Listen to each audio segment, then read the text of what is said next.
Hello Scorpio, thank you for joining me. Welcome back if you're a returning subscriber. If you're new to the channel, thank you for coming. I do hope you enjoy the reading. Please don't forget to like and share or like and subscribe.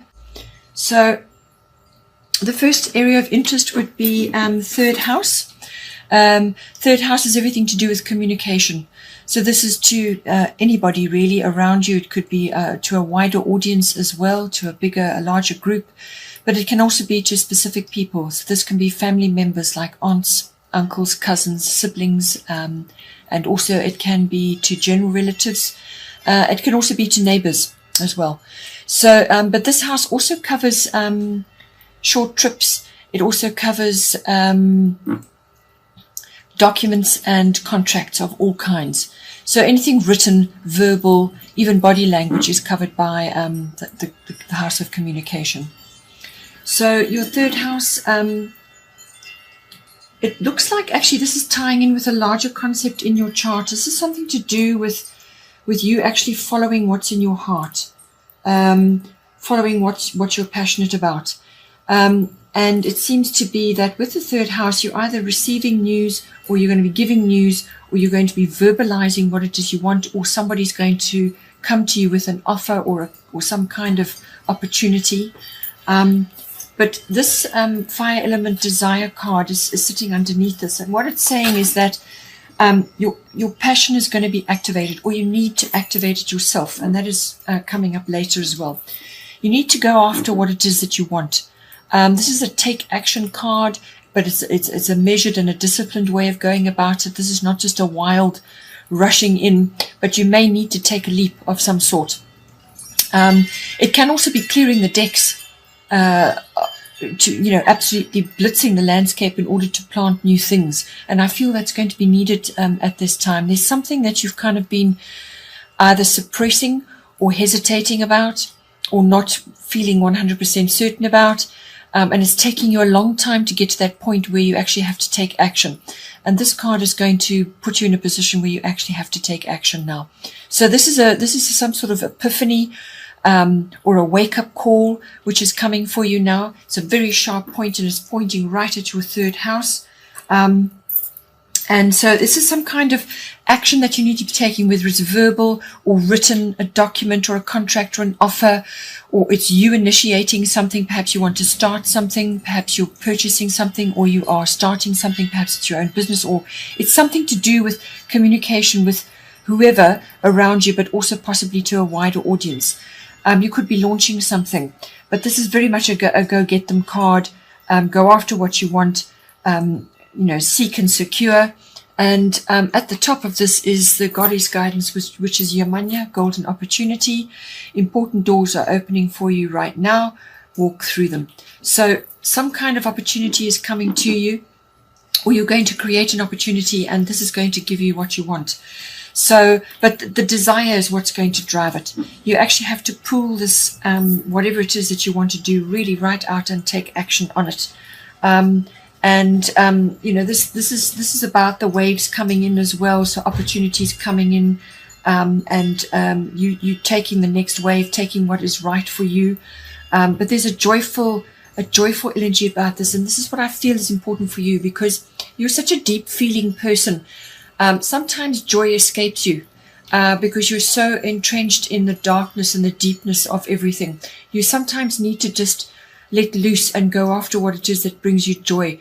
Go after an opportunity when it is presented to you. So this is a take action, getting fired up literally about something. And it's going to manifest in your third house. As I said, contracts, documents, anything written, verbal, and it could even be a short trip to somewhere to go and see something or do something. But it could also be some kind of collaboration, but it's an expression that you're going to be receiving or giving and then taking action on it. Then in the 8th house, we have endings and beginnings. So this is the second area of influence, but it's also very much about the same thing, because you have Pele, divine passion at the top. We'll get to that. But 8th house is everything to do with endings and beginnings. It's also the house of finance, and it's the house of deeper commitment in a partnership. So whether this is a love partnership or whether it's a business partnership, It's the nuts and bolts of how you're going to put that partnership together. So you could be needing to take a partner on, and maybe that's where the verbal contracts and discussion is coming in, or research is coming in. Perhaps you need to take a partner on to assist you with what it is you want to do. Or you could be breaking free from something in order to move forward on what is in your heart. What is it? What fills you with passion? What is your most passionate desire at this time?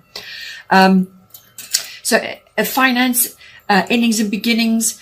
This is also the house of sexuality, but I feel it may not be necessarily coming in for you unless it's a partnership, a love partnership which you are undertaking now. Perhaps you're going to work together, or perhaps you want to actually start a relationship and you've hesitated about it, but you're going to be taking action on it now, and that you're going to actually be speaking your truth, saying what it is you want to say, actually going after to secure this person, which may come as an opportunity for you. So you're going to be fired up. There's lots of passion here, fired up about it.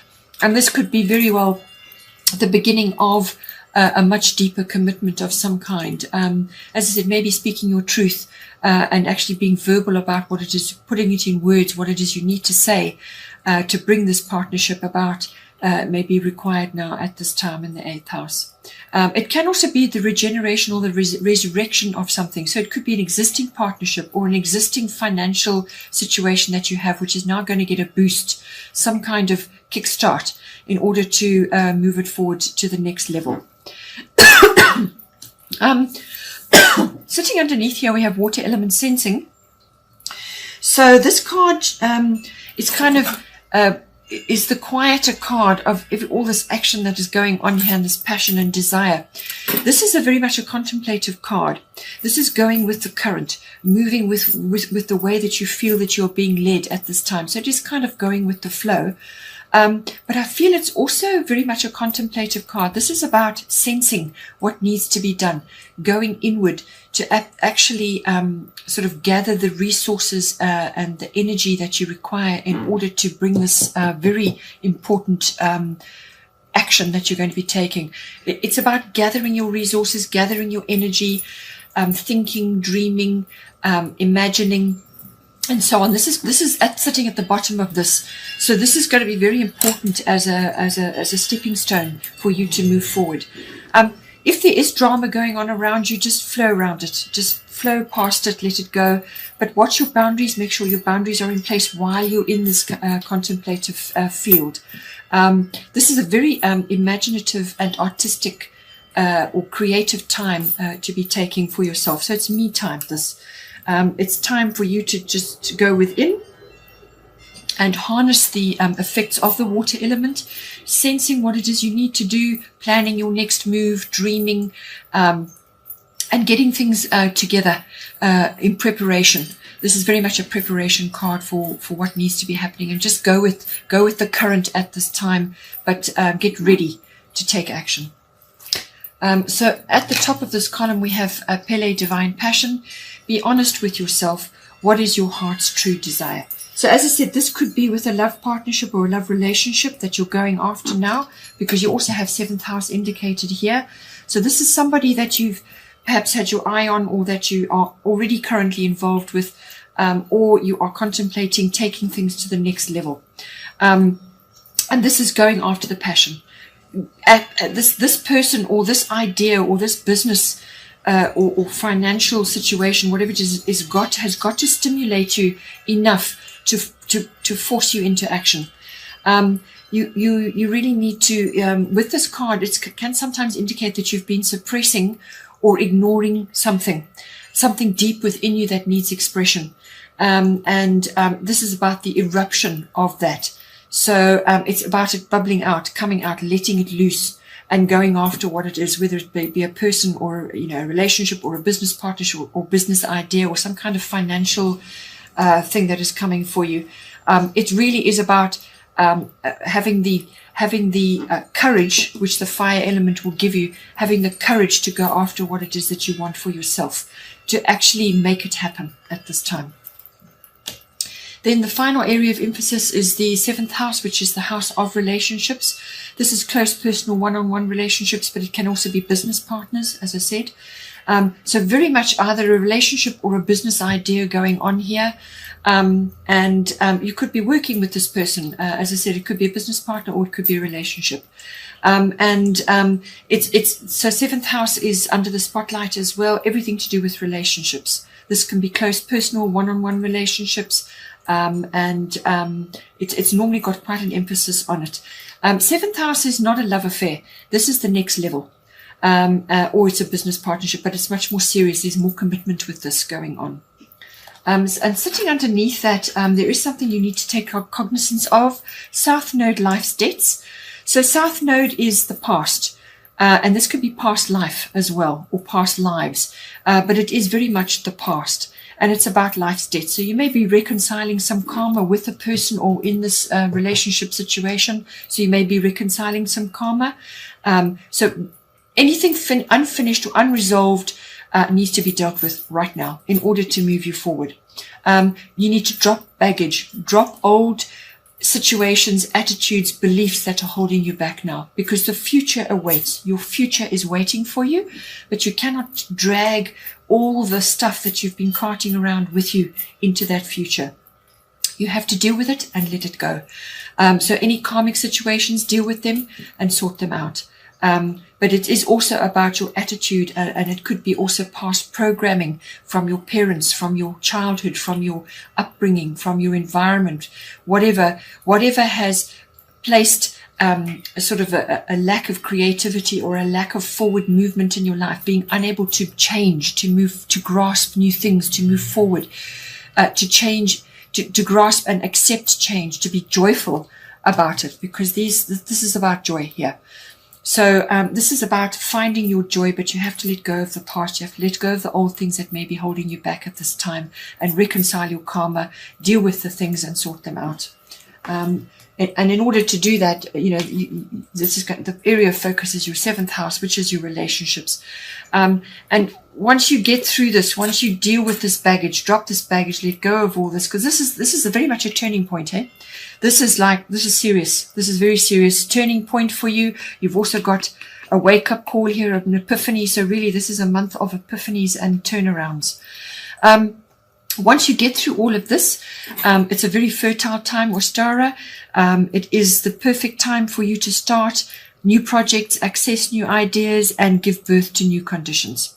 So whether this is a physical birth or whether this is the birth of an idea or a birth of a relationship, but it's going to be important, it's significant for you. Or it could be, as I said, a business partnership, but there's lots of ideas there. There's lots of growth coming for you. Easter may be important, which is just around the corner now. So Easter time may be important for you, or the springtime, which will then be spring in your world, wherever you are, whatever part of the world that you're in. So this card is about the formulation and how you're going to put this into action. And this card is about putting it into action to bring about this fertility for yourself. It's a lovely card. It's all about growth and possibilities and opportunities, but it's about you actually bringing those into your life, because the opportunities are going to be there. There's some opportunity which is coming to you shortly. And then at the top here, at the bottom of the deck, we have Aquarius, I know, which I feel is related to the third house. Aquarius is also has global social aspects to it. It's also about advanced technology that may be coming in for you, may be important, but it's also getting the support of friends and associates that are going to support you in something. So it could be this business idea, or it could be the harnessing of a relationship. But it's also about visioning. It's about getting glimpses of the future. You may be getting glimpses of the future, or maybe you need to actually visualize the future for yourself in order to manifest it, to bring it into being. But friends are going to be important, and your associates and your groups, that any groups you're a member of, but also technology it may feature very strongly for you. Also here we have Green Tara, start delegating, ask others, including me, to help you instead of trying to do everything by yourself. So whatever you're going to launch, whatever you're doing, whatever relationship you're involved in, you do need to share what needs to be done. So think about that. Find your people to help you. Find your tribe. And certainly with the 11th house, which Aquarius normally rules, that will be a possibility.